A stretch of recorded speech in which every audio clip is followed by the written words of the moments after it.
Los secretos más grandes de la humanidad han sido resumidos en símbolos que a su vez, de manera magistral, han servido para la creación de obras que hoy llamamos arte. Estos mensajes encriptados pueden ser leídos en muchos niveles, desde lo más figurativo hasta lo más profundo de su significado. Los alquimistas solían llamar a las catedrales góticas libros de piedra, revelando que existe un profundo conocimiento escrito en estos edificios. Fulcanelli, en su obra El misterio de las catedrales, nos revela que las grandes iglesias de Francia se construyeron como parte de una gran obra. ¿Y cuál es esta gran obra? Según los alquimistas, la transformación misma del espíritu humano. Así que cuando un no iniciado visita y admira estos lugares pertenecientes a la gran obra, se siente maravillado y lleno de asombro sin entender bien por qué, atribuyéndole este asombro solo a la belleza de la que ha sido espectador.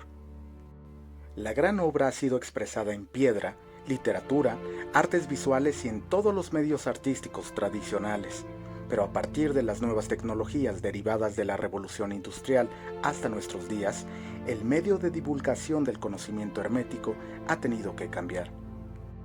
Hoy visitaremos uno de los lugares más importantes de esta gran obra alquimista, que pese a que solo atenderé a lo más evidente, es decir, su primer nivel de lectura, dejo a la perspicacia del espectador el profundizar sobre la comprensión de este gran libro de cristal y piedra.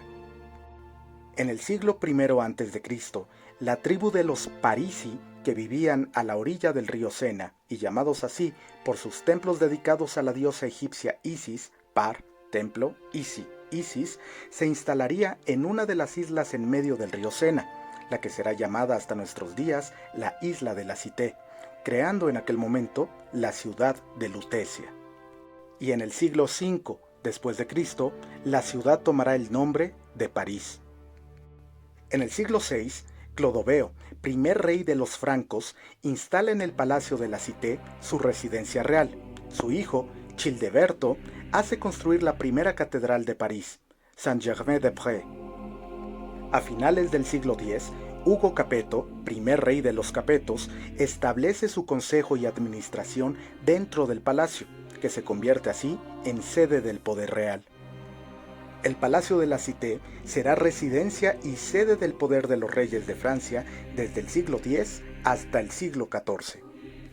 Luis IX, rey de Francia entre los años 1226 a 1270 y posteriormente canonizado, hizo construir dentro del Palacio de la Cité la Santa Capilla entre los años 1242 y 1248 para conservar las reliquias de la Pasión de Cristo. La más famosa de ellas es la corona de espinas, adquirida en 1239 por una suma que supera con creces el costo de construcción de la misma capilla. Los evangelistas Mateo, Marcos y Juan cuentan cómo durante la crucifixión de Jesús, los soldados romanos le colocaron una corona de espinas para humillarlo, y la tradición cuenta que durante los siguientes 2 siglos esa corona permaneció en Jerusalén, para después ser transportada a Constantinopla, donde se conservó en la capilla personal de su emperador, hasta que el rey de Francia, Luis IX, las compra para incrementar el prestigio de Francia y de París, que se convertirá así, a los ojos de la Europa medieval, en una nueva Jerusalén, y por tanto, en segunda capital de la cristiandad. Durante el periodo revolucionario, la Santa Capilla, símbolo del derecho divino de los reyes franceses, sufre numerosos deterioros. Sin embargo, los vitrales se mantienen sin daños. En 1846 comienza una gran campaña de restauración a la que el edificio debe su actual aspecto. Sainte-Chapelle, la Santa Capilla, fue construida con 2 santuarios superpuestos. En la portada de la capilla inferior, que era el lugar de culto del personal del palacio, nos recibe una estatua de la Virgen, santa patrona del santuario. La decoración polícroma del interior data de la campaña decimonónica, al igual que la decoración escultórica del portal. En el ábside de la izquierda, sobre la puerta que daba sobre la antigua sacristía, hay un fresco de la Anunciación que data del siglo XIII. Es el mural más antiguo de París. La bóveda rebajada se sostiene mediante unos codales calados que unen las columnas de las naves laterales a las paredes de los lados. Estas están decoradas con arquerías ciegas trilobuladas y 12 medallones en los que figuran los 12 apóstoles. Las flores de lis de Francia sobre el fondo azul de las bóvedas se alternan sobre las columnas con las torres de Castilla sobre fondo púrpura, armas de la Reina Blanca de Castilla, madre de Luis IX. La capilla superior estaba destinada solo para el rey de Francia y sus más allegados, así como para el colegio de canónigos encargado de los oficios, y se accedía a ella a través de la terraza exterior que estaba unida a palacio. Desde el principio, las reliquias se situaron en la capilla superior para su veneración. Es un verdadero relicario monumental y como tal, está suntuosamente decorado. Da la impresión de acceder a la Jerusalén celeste, bañada de luz y color.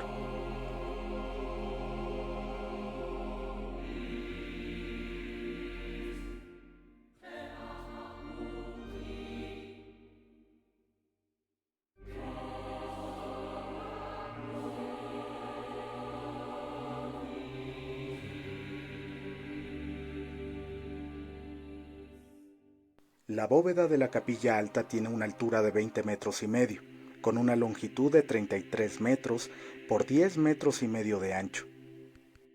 En las vidrieras se cuenta toda la historia de la humanidad, según la Biblia, desde la creación hasta la resurrección de Cristo. Se pueden leer de izquierda a derecha y de abajo hacia arriba. Datan de entre los años 1242 y 1248 y cubren una superficie de 640 metros cuadrados. Cada una mide 15 metros y medio de alto y en ellas se representan 1113 escenas de la Biblia. La historia de las santas reliquias se cuenta en el 15º ventanal y la rosa ilustra el libro profético de San Juan, el Apocalipsis. Ahora veamos cada una de las vidrieras. La primera ilustra el Génesis, nos cuenta la creación del mundo y la historia de Adán y Eva. En la segunda está el Éxodo, describe la historia de la huida de los hebreos de Egipto, con el paso por el Mar Rojo. El libro de los Números se encuentra en la tercera vidriera, continúa el relato de la salida de Egipto y enumera las tribus de Israel. El tema que aquí resalta es la coronación de los reyes de Israel, representado 20 veces. El rey Luis IX se sentaba debajo de esta vidriera para asistir a la misa, lo cual le confería un gran alcance simbólico. En el número 4 está Deuteronomio y Josué. Esta vidriera ilustra el tema de la lucha contra la idolatría, la designación de Josué como sucesor de Moisés y el establecimiento de los hebreos en la tierra prometida. En la 5 está el libro de los jueces. Protegen a Israel contra sus enemigos, destacando la historia de Sansón y Dalila. La vidriera 6 ilustra el primer y más largo libro profético de la Biblia, en el que se encuentra el árbol del Jeseo, visión anunciadora de la genealogía de Cristo, desde el rey David, hijo de Jeseo, hasta María, madre de Jesús. En la vidriera 7 encontramos a San Juan Evangelista y la infancia de Cristo. San Juan, testigo privilegiado de la vida de Jesús, se considera también un profeta, ya que es el autor del libro del Apocalipsis, lo cual explica el paralelo establecido en esta vidriera con el tema de la infancia de Jesús. Llegamos a la Pasión de Cristo. La octava es la vidriera más importante del conjunto, situada detrás del altar elevado donde se encontraba el relicario con la corona de espinas. En la vidriera 9 está San Juan Bautista y Daniel. San Juan Bautista es el último profeta que anuncia el advenimiento de Cristo y su martirio. Las escenas de Daniel insisten de nuevo en la lucha contra la idolatría. En la vidriera 10 está el libro de Ezequiel. Se relata la destrucción de Jerusalén y la esperanza de la alianza de Dios con David. En la vidriera 11 están dos libros, uno con las visiones de Jeremías que anunciaba la caída de Jerusalén causada por la idolatría, y el libro de Tobías, un relato edificante al que el rey Luis IX le tenía mucho afecto. En la vidriera 12 se cuenta cómo Judith salva la ciudad de Betulia asediada por Holoferno, y también cómo tentado por el diablo, Job prueba su firmeza. Es un modelo de la fe en Dios. Vidriera 13. Esther. Es otra gran figura femenina de la Biblia. Su historia se ubica encima del nicho donde se sentaba Blanca de Castilla, la madre del rey. Los castillos de Castilla, muy presentes en el fondo de esta vidriera, son un homenaje a la madre del rey Luis IX. Esther salvó a su pueblo de la exterminación decidida por Amán, como Blanca preservó el reino de su hijo durante su minoría.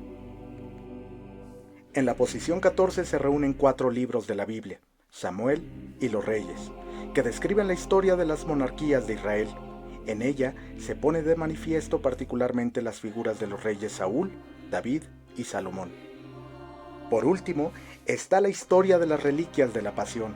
Después de los reyes de Israel, aquí se enlaza directamente al rey Luis IX con este linaje, presentándolo como un sucesor legítimo.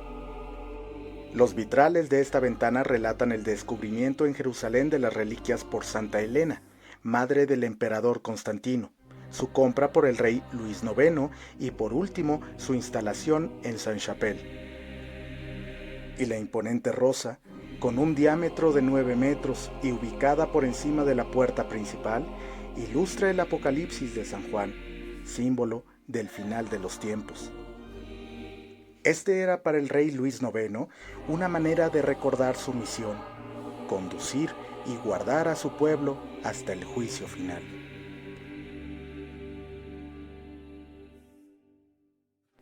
Gracias amigos por acompañarme. Un abrazo para todos y nos vemos en futuros videos.